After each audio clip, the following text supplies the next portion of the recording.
My name's John Cunnison, and people often ask me, why did you become a financial advisor? I think it really started 40 years ago when my grandparents made a decision to invest in education accounts for their grandchildren, so including me and my brother.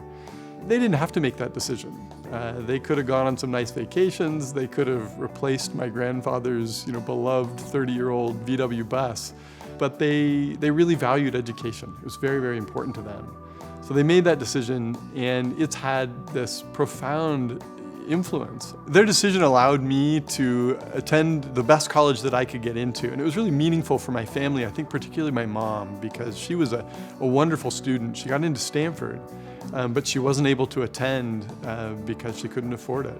40 years ago, at the time my grandparents made this decision, my parents, my dad was a public defender, my mother was a school teacher, and although we were comfortable, there weren't a lot of extra funds laying around for education funding.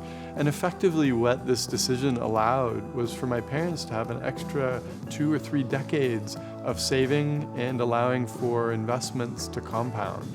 So it was really a game changer.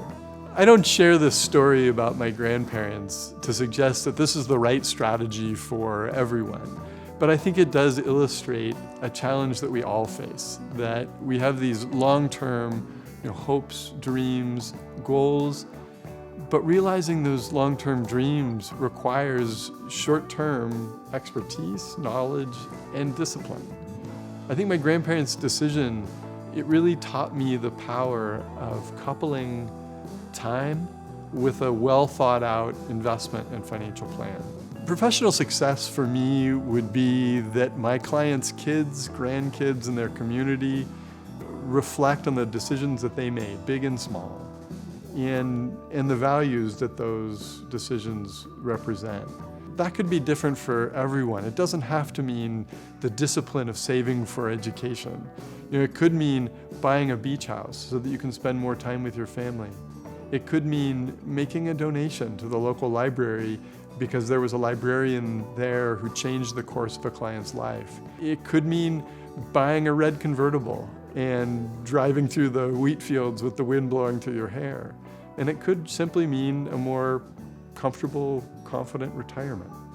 If I can play some small role in those decisions, that's success for me, and that's why I do what I do.